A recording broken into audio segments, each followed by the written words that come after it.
Hey guys, how's it going? OSCO here, back with another video. Today I'm going to be showing you how to make the sine compression bass. Basically, it's a similar, if you guys have ever played the game Doom, this sound's used quite a lot. It's just I've put my own like sort of taste on it. It's basically just a sine. It's been run through some noise. It's been compressed, soft clip. It's got some filter movement, and underneath all that is, on top of all that, it's just some stereo width effects that I'm going to show you how to process, so that when you're playing about with wider sounds in your basses, how to make sure that they still translate to a mono system.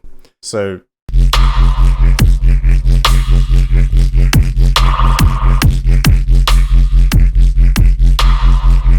basically, that's the sound. I'm going to go through all the processes to do it. It's quite simple. It's just the processing afterwards which sort of makes the sound. And then what I'll do is I'll play it now just to show you what it sounds like.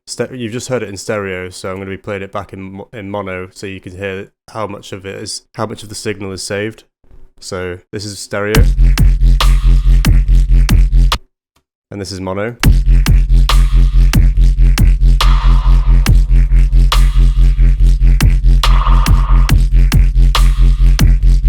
By doing that test, that's how you find out whether if your basses will sound good in mono or stereo, and I'll just show you a new technique that I've used to do that. So the first patch is just simply a sub, because throughout the course of this processing chain that you'll lose some of the definition due to the distortion that's introduced. So that just sounds like this. And then this is what the top bass sounds like. Let's turn everything off and go through each bit by bit. I'll leave the auto pan on because that's what's creating the movement. The saturator is just soft clipping it on the end, so I'll turn that off, and you can see what the EQ is doing. So first things first, operator A is just a sub. It's a sine wave that's on that's just maxed out on the volume here, and then the only thing else I've got going on within operator is a low pass filter on the fundamental with a little bit of resonance, and the PDR filter setting on here on the filter, and then that is driven to the max. Then I've got that running through an erosion, which is a wide white noise effect. So basically without it, and then with it.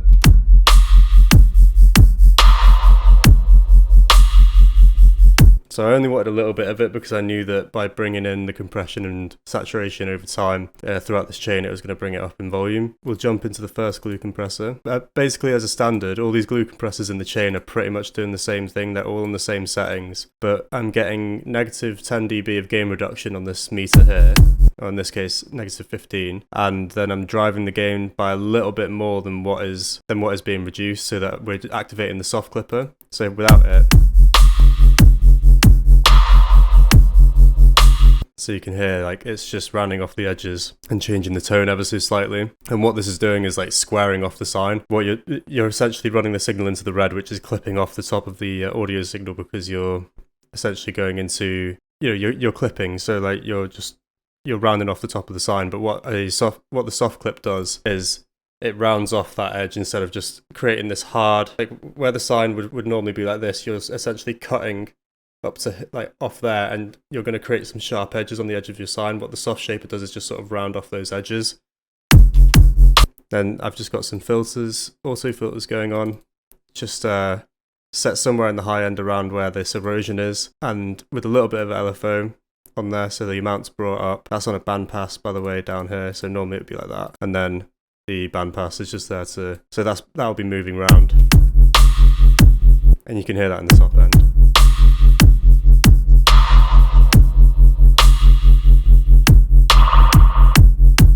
Then some more compression, giving it a little bit more tone, some more shaping in the low end.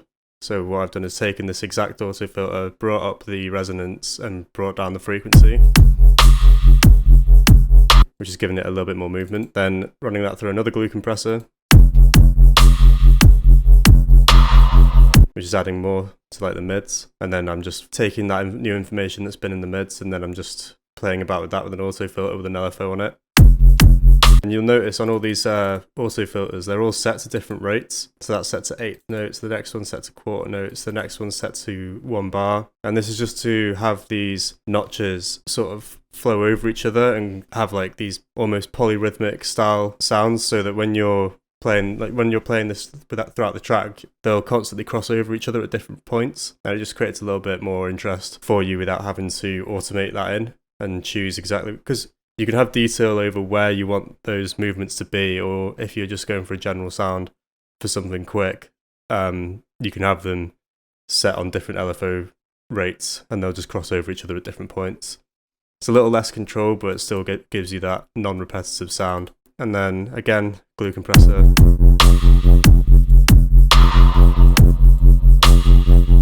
And then that's running into an EQ8, which is just rounding off the low end, because with this much distortion, a lot of low frequencies are introduced, so I'm just cleaning that up with that.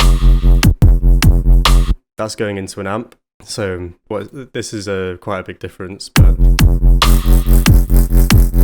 So what I've done here is just pretty much boosted the gain all the way, taken down some of the mids and the bass, boosted the trebles and the presence to bring back some of the erosion that's been lost due to all the filtering.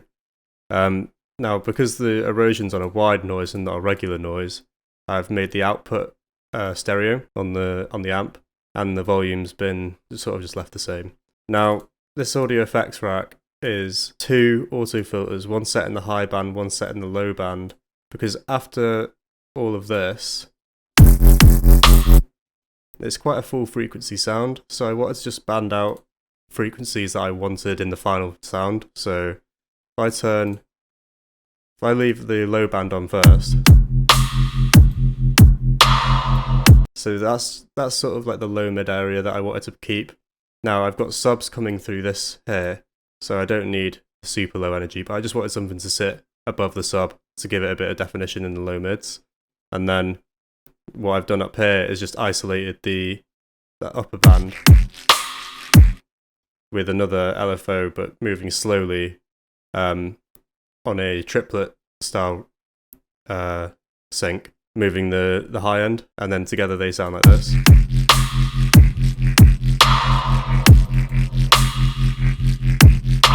And then basically this saturator was driven a little bit to introduce some more distortion on the end, and then I've just taken out all the harshness in that 3K area.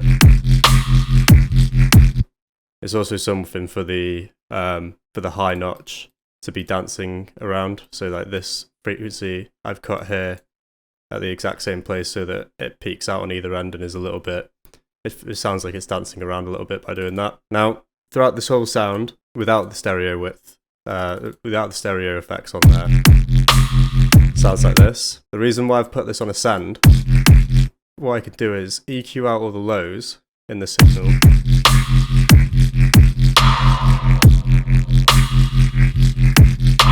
and then put a utility on. I've right-clicked on the utility plugin, so normally it would look like this when you boot it up.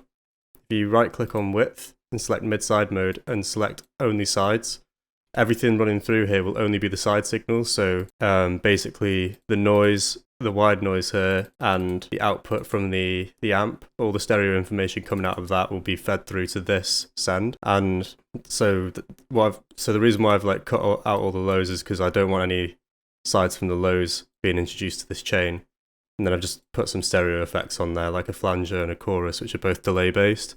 Now, if you were to flatten those down to mono and put those on the signal originally, then they would cloud up the stereo image because there's delays involved. But because they're on a send and they cancel each other out when they're put down to mono anyways, this original signal's kept intact, and it's just a way of preserving the signal in a mono, like from a mono standpoint.